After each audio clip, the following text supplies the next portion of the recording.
Le live du Forum des projets urbains continue et cette fois-ci, je reçois Audrey Avias. Audrey, bonjour. Vous êtes Bonjour. responsable du pôle prospective et développement à la direction des gares et de la ville de la Société du Grand Paris. Alors, bien évidemment, nous recevons la Société du Grand Paris. On n'a qu'une question en tête, le Grand Paris Express. Est-ce que vous pouvez nous faire un petit point d'étape sur le chantier de ce grande projet de réseau ferré francilien?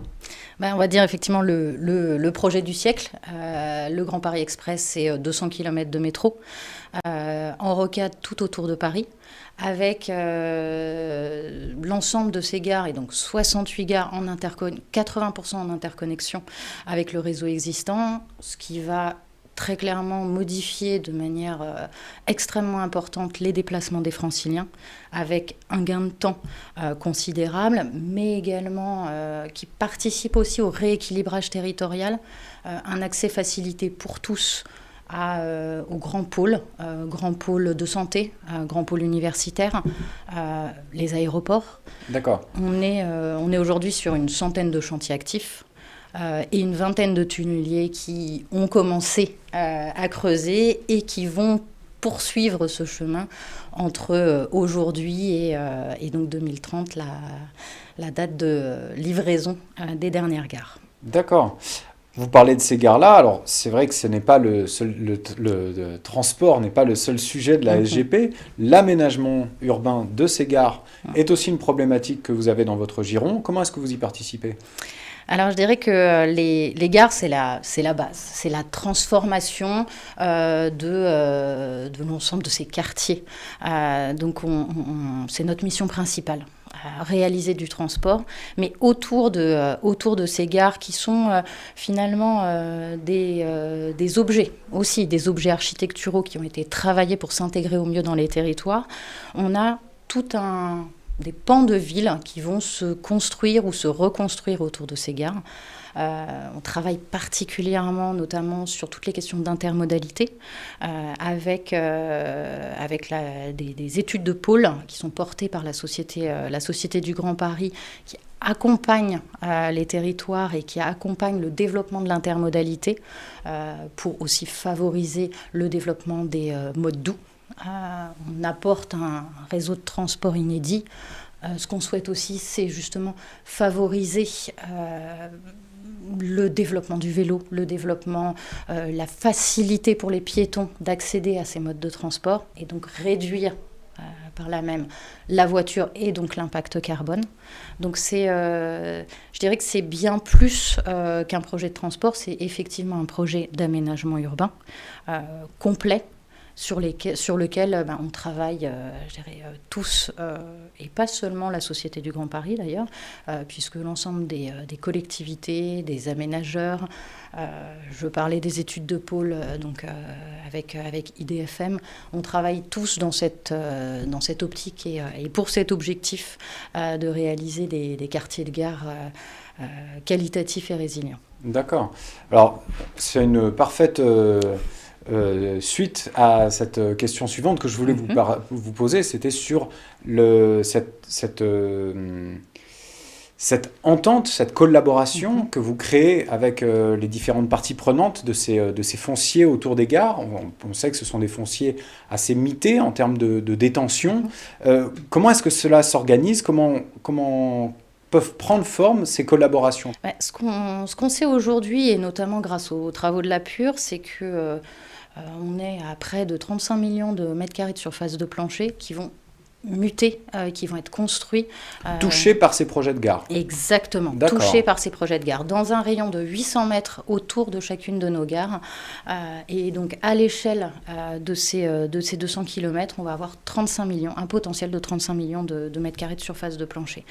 Je dirais que la Société du Grand Paris, qui fait aussi du projet immobilier sur ces terrains, sur les terrains qu'elle a achetés pour la réalisation du Grand Paris Express, c'est 1 million de mètres carrés.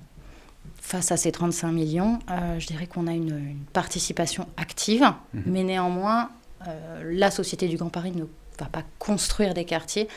Elle ne représente pas le... Exactement. D'accord. Exactement. La construction de ces nouveaux quartiers, elle ne peut se faire, et je pense que là-dessus, on est tous, les institutionnels, les privés, d'accord sur ce sujet, elle ne peut se faire qu'en partenariat. Et je dirais que c'est ce partenariat étroit, collectivité, aménageurs, mais également partenaires privés. On travaille forcément énormément avec les promoteurs, on échange énormément avec eux aussi pour essayer de construire une nouvelle vision de ces quartiers de gare. Et je dirais que ce travail-là, il est mené depuis 2010, depuis le début, au départ, beaucoup plus axé sur le métro et petit à petit, parce qu'on s'est beaucoup étoffé aussi et parce qu'on a acquis des compétences complémentaires on travaille de toute façon avec l'ensemble de ces partenaires. On a aussi une politique culturelle relativement importante, que ce soit avec les tandems, donc un artiste, un maître d'œuvre pour les gares, mais pas que, un gros travail qui est mené aussi sur l'urbanisme transitoire.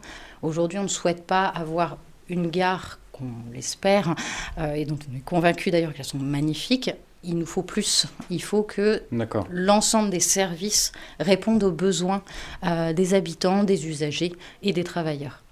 Alors, ce live du Forum des projets urbains a aussi une autre thématique que le Grand Paris, c'est la résilience. Alors, ces sujets qui sont, c'est vrai, des sujets un peu à la mode, la résilience, l'écologie, le sociétal, sont des sujets qui reviennent régulièrement, et notamment dans la construction des projets urbains. Comment est-ce que vous appréhendez ces sujets ? Alors, je dirais que, de par son essence même, le Grand Paris Express est un projet résilient. Il va permettre à la fois de réduire l'impact carbone, comme je l'expliquais tout à l'heure, et notamment par la réduction de la voiture, mais il est également un projet social qui impulse, je dirais, un rééquilibrage territorial. Au-delà du Grand Paris Express, comme je vous le disais, nous allons réaliser 1 million de mètres carrés de surface de plancher entre aujourd'hui et 2030.